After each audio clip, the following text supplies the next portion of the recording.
So hello guys, today now we are going to review the Cadence guitar. Okay, so मेरा guitar है ये आपका black cutaway, as you can see black cutaway glossy finish guitar है.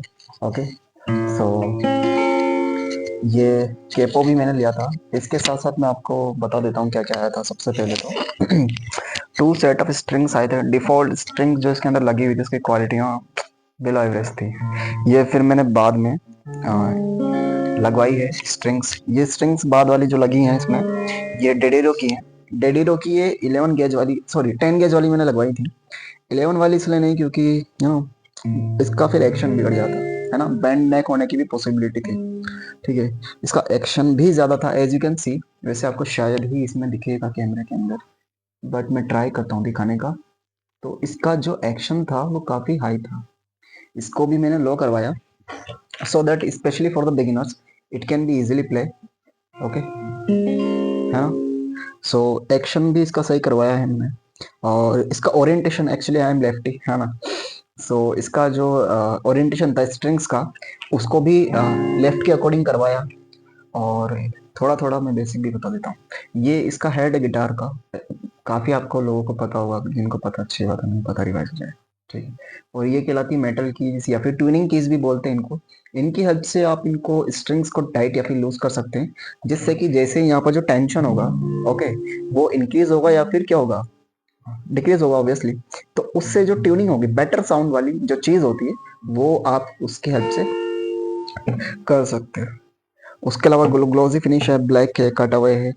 और ये capo मैंने अलग से परचेस किया, इसके साथ नहीं आता है ना.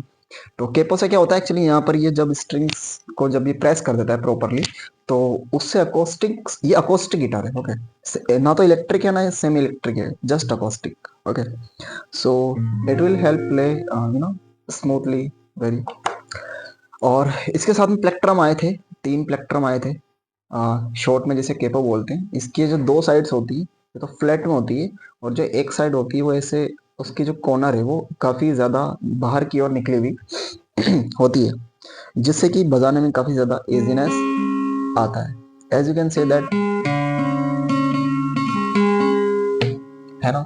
और जो इसकी जो बैक, इसके अगर मैं वुड की बात करूं, तो इसका जो बैक का जो वुड है ये बना हुआ है इंडियन रोसवुड का. और जो फ्रंट का है ये बना हुआ है बेसवुड का. और ये कहलाती है आपकी neck of the guitar. And it is made up of mahogany, है ना. प्रूस वुड की भी बनी होती है काफी सारे गिटार्स में, इसमें भी वही है. और जो मेरे पास ये जो कैपो है इसको मैं बता देता हूँ आपको निकाल के.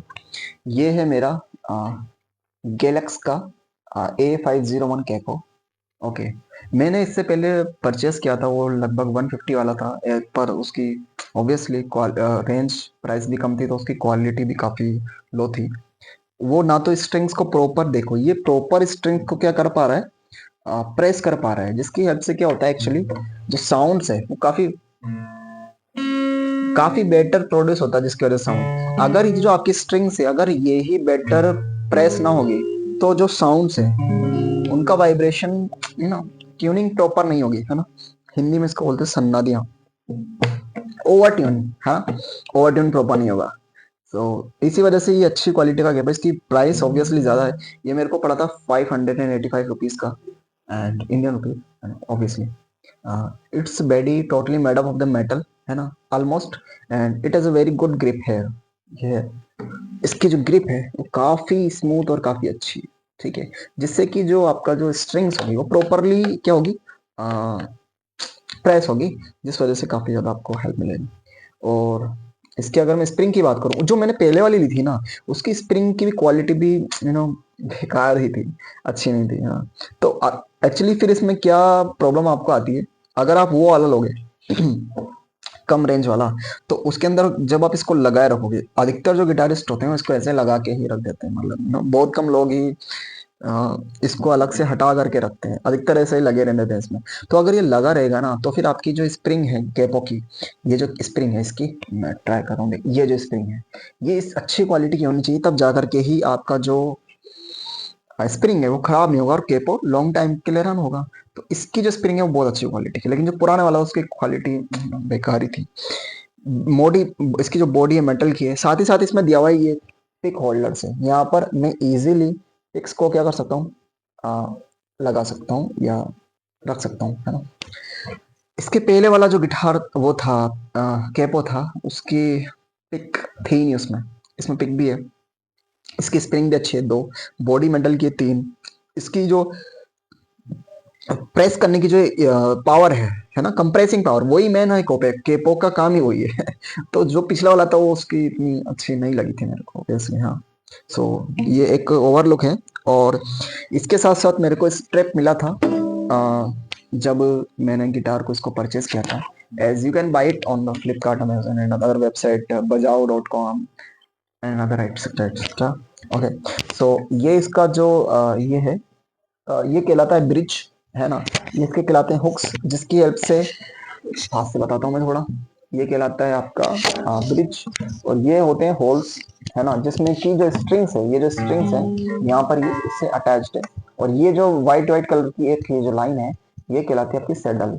इसकी हेल्प से आप एक्शन इससे बनाने में और म्यूजिक में इसका काफी बेटर, म्यूजिक में इसका काफी हेल्प है, यूज है। क्योंकि होल अच्छे से प्रॉपरली उनके बीच में स्पेस अच्छा हो तो बहुत ज्यादा उसका इफेक्ट मिलता है। एक्शन क्या होता है, मैंने बताया था कि मैंने इसका एक्शन से ही कहा। तो एक्शन एक्चुअली होता है कि ये जो मेरी, मैं पास से लाने का बताने का ट्राई, एक्शन होता है ये जो स्ट्रिंग्स है, और ये कहलाता है यहाँ से लेकर के जो यहाँ से लेकर के ये जो पूरा कहलाता है, ये कहलाता है फ्रंट की तरफ वाली चीज है, ये कहलाती है फ्रेट। और जब बैक की तरफ से आप अगर इसको देखोगे, बैक की तरफ से देखोगे तो ये पूरा कहलाएगा नेक। और अगर इसको आगे की तरफ से देखोगे तो ये कहलाता है आपका फ्रेट। ठीक है, ये इसके बीच में अलग अलग पार्ट्स होने हैं, as you can C.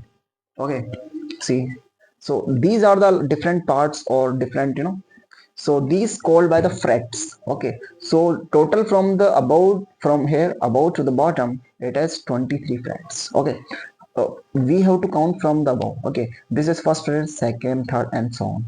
Okay, so currently I press that capo on the first, second, third, fourth, fifth, sixth, at the sixth fret, you know and ये हो गया, फ्रेट हो गया। और ये पूरा जो बोर्ड है ये कहलाता है आपका फ्रेट बोर्ड।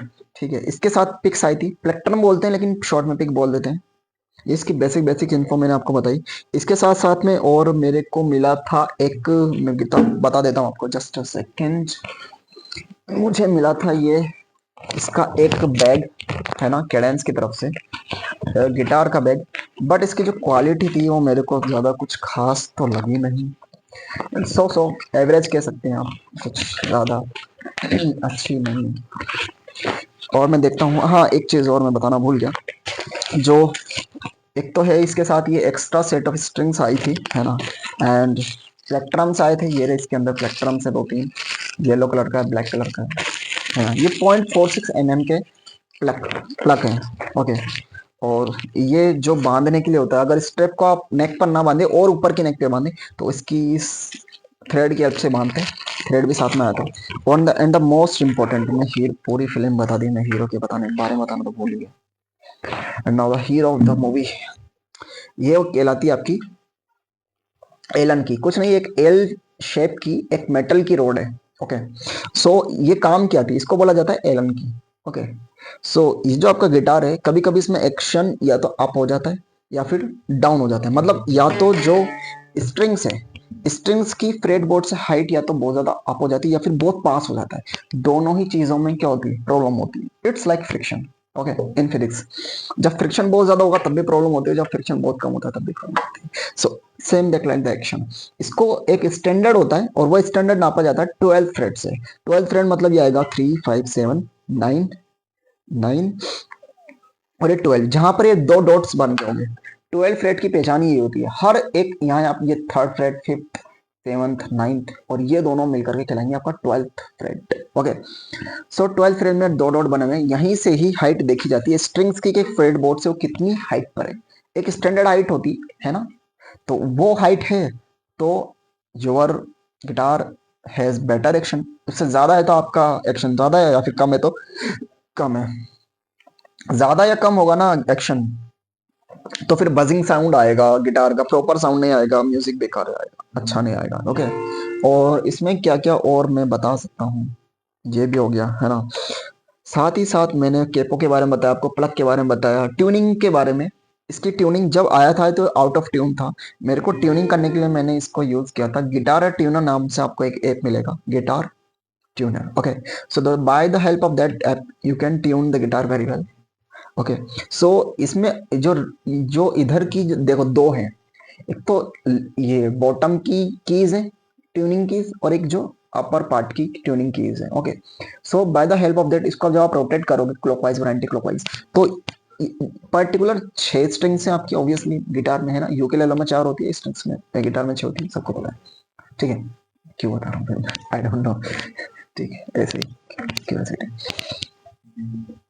तो एक पर्टिकुलर वायर के लिए एक ट्यूनिंग की फिक्स है, उसके थ्रू यहाँ पर जैसा आप देख पा रहे हो, यहाँ पर घूम घूम करके ये जो स्ट्रिंग्स ये जा रही है, पास से दिखाता हूँ मैं इसे, देखिए ये देखिए, ये जो नीचे नीचे वाली जो ये दोनों तो मेटल की बनी हुई है, और ऊपर की जो चारों है कॉपर की बनी हुई है। तो ये जो नीचे नीचे वाली जो मेटल की स्ट्रिंग्स जा रही है, यहाँ पर ये आगे जाते जाते जाते फिर ये इसके चारों ओर क्या हो रही है, रोटेशन हो रही है, और ये इस मेटल की हैंडल से कनेक्टेड है। जैसे मैं इसको क्लॉकवाइज करूंगा एंटी क्लॉकवाइज करूंगा, तो एक कंडीशन में तो ये टाइट होगी, और दूसरी वाली कंडीशन में क्या होगी, एक में अगर टाइट हो रही है तो दूसरी में लूज होगी ऑब्वियसली, है ना। तो ये चीज हो गई, तो उसकी हेल्प से आप गिटार ट्यूनर की हेल्प से इसको ट्यून कर सकते हो। तो ट्यूनिंग हो गई, एक्शन हो गई, बैंड फिलहाल ठीक है। इसका इसका ओरिएंटेशन मैंने चेंज करवा दिया था, है ना। गिटार की स्ट्रिंग्स को कैसे देखा जाता है, जो ये सबसे इसको मैं अगर मोटे मोटे तौर पर अगर समझाने की भाषा में बोलूं, तो ये जो सबसे नीचे वाली जो सबसे पतली स्ट्रिंग्स होती है ना स्टील की, ये कहलाती है फर्स्ट स्ट्रिंग। और जैसे जैसे आप उधर की ओर दूसरी साइड की ओर जाते जाओगे, तो स्ट्रिंग्स की जो काउंटिंग वो बढ़ती जाएगी ऑब्वियसली। ये फर्स्ट स्ट्रिंग, ये सेकेंड कहलाएगी आपकी, ये थर्ड कहलाएगी, ये फोर्थ कहलाएगी, ये फिफ्थ कहलाएगी, और ये सिक्स्थ कहलाएगी। सिक्स्थ होगी सबसे मोटी कॉपर की ऊपर ऊपर वाली। अगर मैं लेफ्ट हूँ इसलिए मैंने इसका ओरिएंटेशन चेंज करवा रखा है। ओके, सो इस गिटार की अगर मैं ओवरऑल बात करूँ तो इसके म्यूजिक के हिसाब से, तो ये मेरे को एक एवरेज गिटार ही लगा है इसकी साउंड के हिसाब से, बिकॉज उसकी बॉडी भी एवरेज है according to me personal. Okay, ये केडेंस का फ्रंटियर सीरीज का guitar as you can see. Okay, और जो कैपो था वो गैलेक्स का था, है ना। इसको मैं पहन के बता देता हूँ आपको कैसा ये लुक है इसका।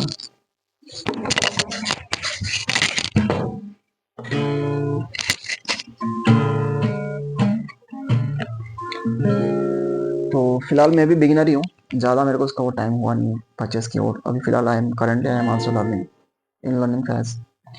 So average guitar, it's your wish if you want to buy it or not. But I suggest you to go for the Yamaha F280. That's a far better, purchase choice with comparison to that. Now I wanna gift this to my, close family members to that guitar, and I will buy them, and I will buy the Yamaha F280 as soon as possible. So I hope you like that, and today I consider all the basic terms and the basic things regarding the guitar. जैसे मेरे को और भी ज़्यादा पता लगेगा और जैसा सीखता जाऊंगा धीरे धीरे, I will try to share it with you guys. Okay. Thank you for the today.